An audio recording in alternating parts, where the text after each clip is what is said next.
Shalom and welcome to Parasha Espresso, the weekly fix for spiritual lessons taken from the Parasha. Grab your coffee and let's take a look at the weekly Torah reading.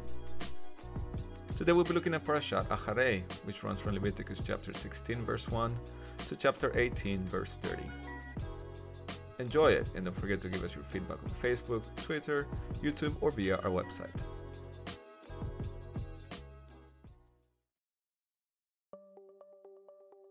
Christian Pizzolini joined the first American white supremacist skinhead group as a lonely teenager, before ultimately going on to lead it.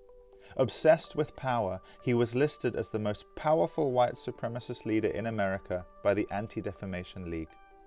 And yet, as he relates in a video on his official website, after the birth of his first child, he was suddenly overcome with love instead of hate. Now, he exists to dismantle the network of hate that he created and has set up an organization called Life After Hate to combat hatred in society. He is a man who has gone to great lengths to do what is right and to put right the wrongs that he wrought. Christian's story is incredible and reminds us of the many thousands of people who have done wrong, realized this, and then set about to correct it. And putting things right is the theme of this week's Parasha, as we arrive at the most important day in Judaism, Yom Kippur, the Day of Atonement.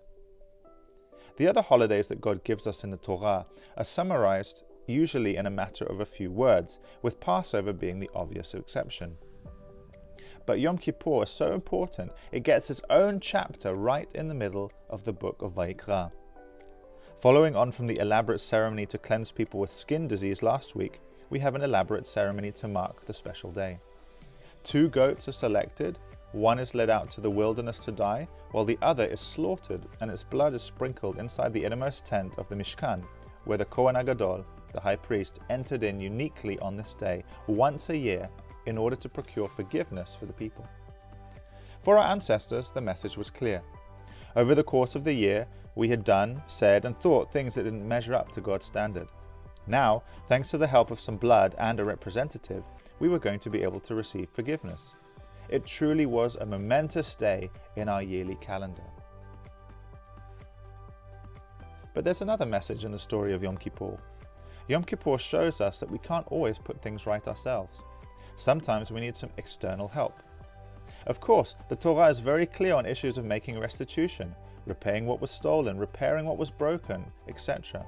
There is no dispute that God expected our ancestors to put things right. We also know this feeling ourselves, the desire to put right something that we have done wrong. But through the Day of Atonement, he also makes it clear that there are just some things that we cannot put right.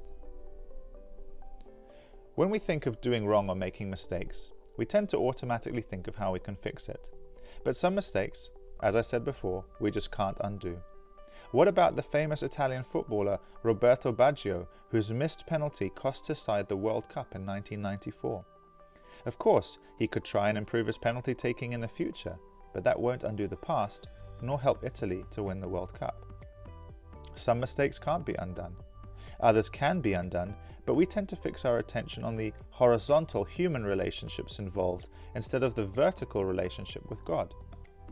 Yom Kippur was to be a day when we would also say sorry to God for all the bad things that we had said, thought, or done to people who were made in His image. It was a day to remember that if God didn't show us mercy, then we were in trouble. So, Yom Kippur became a day when God reminded us that we needed Him and His mercy, that ultimately all the wrongdoing we'd done in the last 12 months had been against Him. Today, while the emphasis is still on forgiveness, Yom Kippur looks very different. There are no dead goats, no high priest, and no holy place. Instead, we fast and pray.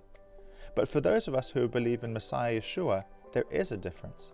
We see in the Messiah's death and resurrection a parallel for the Yom Kippur ceremony in the Torah, where the Messiah, acting as our Kohen HaGadol, enters into heaven to offer himself on behalf of our people.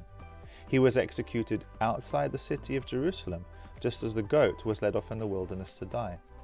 And, thanks to his death and resurrection, we can have forgiveness from God and the chance of a new life, both here and in the hereafter. Just as our ancestors had certainty of being forgiven when they saw the high priest emerge from the most holy place, so we can have certainty of being forgiven because the Messiah has risen from the dead. It's easy for us, like Christian Pizziolini, to want to right the wrongs from our past, but we can't always do that. However, we can experience the forgiveness of God and know that no matter what we've done, God can accept us because of the Messiah Yeshua. Are you struggling to put right your past instead of putting it into the hands of the Messiah? Let Him take your burden and set you free.